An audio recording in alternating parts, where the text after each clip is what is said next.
تو بلاول صاحب یہ کہتے ہیں، لیکن بلاول صاحب کی بھی تقریر میں سیاسی تقریر تھی، اپنے کانٹینٹ کم ہی نظر آیا، اور پھر وہ کہتے ہیں انگریزی میں زیادہ تھی.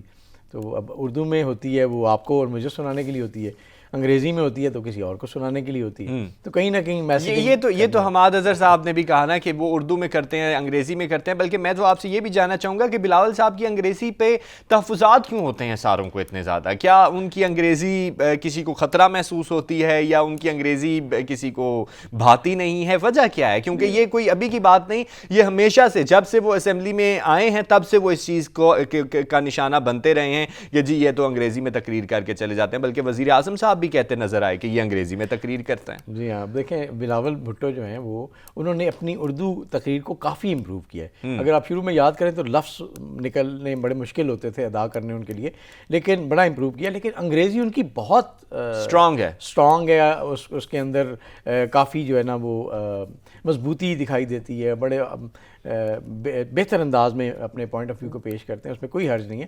لیکن یہ اردو بھی انہوں نے بڑی امپروو کی ہے. لیکن مجھے لگتا یہ ہے کہ ظاہر ہے وہ میسیجنگ کہیں نہ کہیں انہوں نے دینی ہوگی کچھ اور لوگوں کو جن کو انگریزی سمجھ آتی ہے، تو ان کے لیے بھی وہ میسیجنگ ہوتی ہوگی. اسی طرح ہمارے اور بہت سارے لیڈرز ہیں.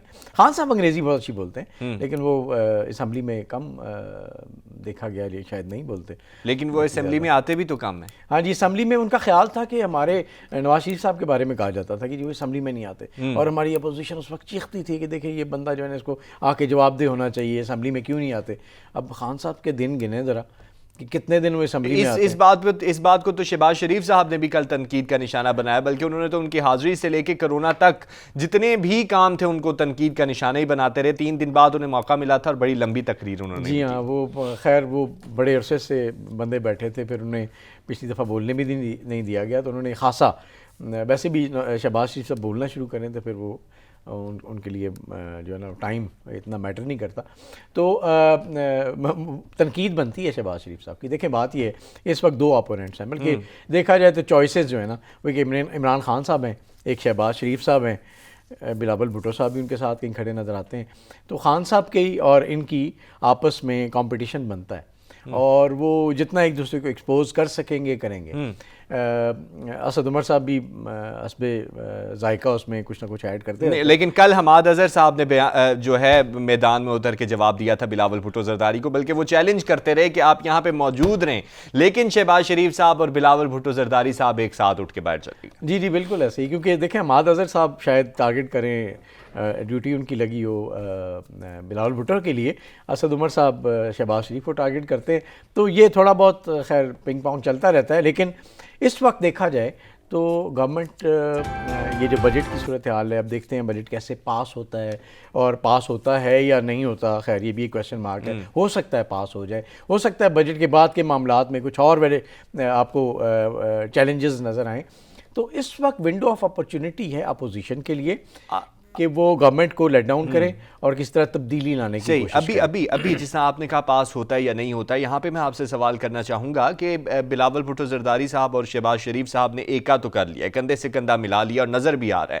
کیا بجٹ کے پاس ہونے میں یہ کوئی افادیت دکھائے گا؟ دیکھیں اگر بجٹ پاس کروانا ہوا تو پاس ہو جائے گا، نہیں کروانا ہوا نہیں ہوگا.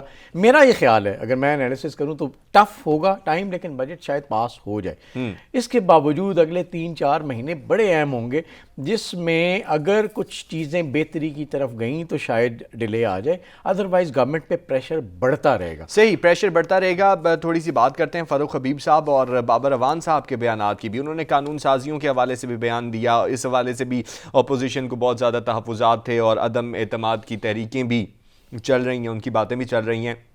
تو فاروق حبیب صاحب نے کہا جی قانون سازیاں جو ہونی تھیں وہ ہو چکی ہیں، اب وہ کسی صورت بھی واپس نہیں ہوں گی. اور بابر اعوان صاحب نے کہا جی الیکٹرانک مشین بڑی ناگزیر ہے. تو دونوں کے بیانات کو کس طرح سے دیکھ رہے ہیں؟ اچھا، بڑے مزے کی بات یہ ہے کہ عام طور پہ نا جب آپ کوئی بڑے ریفارمز کرتے ہیں تو اس سے پہلے اس کی ٹیسٹنگ کرتے ہیں، اس کے اسٹیک ہولڈرز کے ساتھ اس کو الائن کرتے ہیں، اس کے بعد آگے چلتے ہیں. یہاں مزے کی بات یہ ہوئی ہے کہ انہوں نے کہا جی یہ آ گئی ہے، اب یہی چلے گی، اب آپ اس کے بعد الائنمنٹ کرتے ہیں. تو یہ عجیب و غریب معاملات ہیں. تو پتہ نہیں اس پہ تو شہباز شریف صاحب نے الیکشن کمیشن کو خط بھی لکھا, انہوں نے کہا ہمیں انتخابی اصلاحات پہ کسی قسم کے تحفظات نہیں ہیں, لیکن یہ ایک ون ایجنڈا جو ہے ہم اسے نہیں چلنے دیں گے, یہ حکومتی ایجنڈا ہے, وہ الیکٹرانک مشین سے اپنا فائدہ اٹھانا چاہتی ہیں. حالانکہ ابھی الیکٹرانک مشین کی ٹیسٹنگ بھی اس طریقے سے نہیں ہوئی کہ کس طریقے سے ہم اس کو استعمال کریں گے 2023 میں. جی یہی میں کہہ رہا ہوں نا, اتنا پری میچورڈ ڈیسیجن اتنی جلدی انہوں نے کہا فوراً. اب الیکشنز تو اصولاً 2 سال کے بعد ہونے چاہیے, تب تک یہ ڈسکشن, ڈیبیٹس, ریفارمز چلنی چاہیے اور اس کے بعد جا کے. لیکن لگتا یہ ہے کہ کوئی بھی ریفارمز کرنے میں سنجیدہ نہیں ہے, یعنی اپوزیشن نہیں بیٹھنا چاہتی گورنمنٹ کے ساتھ ریفارمز کے حوالے سے. کئی دفعہ یہ معاملات چلے وہیں رک گئے. اسی طرح گورنمنٹ نے ون سائیڈڈ ریفارمز کر دیں اور انہوں نے کہا جی اب آپ کر لیں جو کرنا ہے. ابھی بھی سینٹ میں چیزیں گئی ہیں, سینٹ میں تو اپوزیشن کی اکثریت ہے, روک لیں وہاں پہ. صحیح, معاملات اس کے اوپر چلتے رہیں گے اور ون سائیڈڈ ایجنڈا تو ہرگز نہیں چلے گا اور نہ ہی چلنا چاہیے, کیونکہ یہ نہ قوم کے مفاد میں ہے اور نہ ہی ان پارٹیوں کے مفاد میں ہے. مہنگائی کے حوالے سے بھی بات کریں گے کیونکہ عوام پس رہے ہیں. بجٹ آ گیا, بجٹ نے کہا کہ عوام دوست ہے, لیکن 21 اشیاء ضروریہ جو ہیں 7 دن میں مہنگی ہو گئی ہیں, اور یہ کوئی عوامی اعداد و شمار نہیں بلکہ محکمہ شماریات کے اعداد و شمار ہیں. دیکھیں ہم پچھلے پروگرام میں اگر آپ کو یاد ہم بات کر رہے تھے کہ ابھی مہنگائی کا ٹائم شروع ہوگا عام آدمی کے لیے, جس میں چینی کی ہم نے بات کی جس پہ جی ایس ٹی بڑھ گیا تھا, ڈبل ہو گیا, ڈبل سے بھی زیادہ ہو گیا. اسی طرح ابھی یہ آفٹر افیکٹس ہیں جو کہ عام آدمی کو فیس کرنے پڑیں گے. 21 چیزیں بڑھنے سے آپ کا جو بجٹ ہے, جس سے پہلے فار ایگزامپل آپ 10 چیزیں خریدتے تھے, آپ شاید 7 خریدیں, تو آپ کی بائنگ پاور کم ہو جائے گی. بائنگ پاور کم ہوگی تو عام آدمی مزید مشکل میں پڑے گا. اس کے ساتھ ساتھ ابھی آپ دیکھیں جو پیٹرول ہے اس کی لیویز بھی بڑھنے کا کی بات ہو رہی ہے. پیٹرول پرائسز انٹرنیشنل مارکیٹ میں بڑھ سکتی ہیں, مصنوعات کی بھی بات ہو رہی ہے, بڑھ سکتی ہیں. تو پھر آپ کیا کریں گے؟ اس کا مطلب ہے کہ ایک ٹھیک ٹھاک ابھی ویو آنے والی ہے انفارچونیٹلی, جس میں آپ کو پیٹرول کے ساتھ, بجلی کی قیمتوں کے ساتھ اگر کوئی چھیڑخانی کی گئی تو بجٹ تو بڑا ہی آپٹومسٹک کہا گیا تھا. اس میں کہا گیا تھا کہ اگر ایسے ہو جائے گا تو پھر ایسے کر لیں گے, ایسے نہ ہوا تو پھر ایسے کر لیں گے. یہ بجٹ کے اندر بات کی گئی تھی, اور عام آدمی کے اوپر اس کے اثرات کیا پڑیں گے وہ تو فیوچر میں بھی پتہ لگ جائے گا, لیکن ابھی اچھے خاصے پڑ چکے ہیں. کیونکہ پروگرام کا وقت ختم ہو رہا ہے تو میں اسرائیل اور فلسطین کے معاملے پر بھی بات کرنا چاہوں گا, کیونکہ فلسطین کا ایشو جو ہے وہ بہت اہم ہے. نئے اسرائیلی وزیر اعظم نفتالی آ گئے نیتن یاہو کی جگہ, لیکن وہ نیتن یاہو سے بھی 2 ہاتھ آگے نکلے ہیں. جارحیت ان کی بہت زیادہ ہے, اور اب انہوں نے فلسطین کے اوپر اس سے زیادہ شدت سے حملے شروع کر دیے ہیں اور کھلی چھوٹ دے دی ہے. لیکن اقوام عالم خاموش ہے. کیا اقوام عالم خود ہی چاہتی تھی کہ نفتالی جیسا شخص وزیر اعظم بنے؟ دیکھیں کوئی انٹرنل مسائل ہوں گے جس کی وجہ سے نیتن یاہو کی جگہ نفتالی آئے, لیکن اس کا مطلب قطعاً یہ نہیں ہے, ہم پہلے بھی کئی بار کہ ملکوں کی پالیسی بدل جائے, اسٹیٹ کی پالیسی بدل جائے, دنیا کی پالیسی بدل جائے. ایسا نہیں ہوتا. تو پالیسیز تقریباً وہی ہیں جو پہلے تھیں. انٹرنیشنل کمیونٹی کا رسپانس ٹورڈز اسرائیلی ایگریشن ویسے کا ویسے ہی ہے جیسے پہلے تھا. فلسطینی بیچارے پس رہے ہیں جیسے پہلے پس رہے تھے. اب زیادہ ایگریشن بڑھے گا, یا اللہ نہ کرے بڑھے, لیکن اپنی طرف سے وہ انہوں نے بڑھایا ہے اس وقت. تو یہ سوچنا قطعاً غلط ہے کہ ایک بندے کی تبدیلی سے یا ایک گورنمنٹ کی تبدیلی سے اسٹیٹ کی پالیسی بدلتی ہے. ایسی بالکل نہیں ہوتا. لیکن اگر دیکھا جائے تو انہوں نے بہت زیادہ جارحانہ مزاج کی بات کی, کیونکہ جب یہ نیتن یاہو کے دور میں بھی تھے تو اپوزیشن میں بیٹھ کے ان کی پالیسیز کو ہی کہا کرتے تھے کہ یہ اتنی جارح نہیں ہیں, اگر میں وزیر اعظم بنوں گا تو میں زیادہ جو ہے جاریت کے ساتھ جی بالکل ایسے ہی, انہوں نے ایسے ہی کیا. تو بیسیکلی آئیڈیا یہ ہے کہ آپ نے اپنی عوام کو, جو عوام ہے, جو آپ کا ووٹ بینک ہے یا جو آپ کے اسٹیک ہولڈرز ہیں, ان کے لیے وہ پالیسیز بناتے ہیں. تو انہوں نے وہی کیا جو انہوں نے کہا تھا. تو اب دیکھیں کمزور آدمی, ایک بات یاد رکھیں, کشمیر ہے, فلسطین ہے, کمزور آدمی بیچارہ پستا رہتا ہے, اور طاقتور جو ہے نا اس کو لوگ کہتے رہتے ہیں لیکن وہ اپنی طاقت کے مظاہرے کرتے ہیں. تو اس کا حل یہ ہے کہ کشمیر ہے, فلسطین ہے, اس میں جو جتنے ممالک جو ان کی حق میں بات کرتے ہیں وہ تھوڑی طاقت دکھانے کی کوشش طاقت کا مظاہرہ کرنا پڑے گا, کیونکہ جو فلسطین کے حق میں بات کرتے ہیں انہیں بھی سامنے آنا پڑے گا. کیونکہ اگر اسی طرح خاموشی اختیار کی گئی تو شاید فلسطین کا مسئلہ اور کشمیر کا مسئلہ گمبھیر ہو جائے. آج کے پروگرام سے اتنا ہی. اپنا بہت سارا خیال رکھیے گا. پاکستان زندہ باد. اللہ حافظ.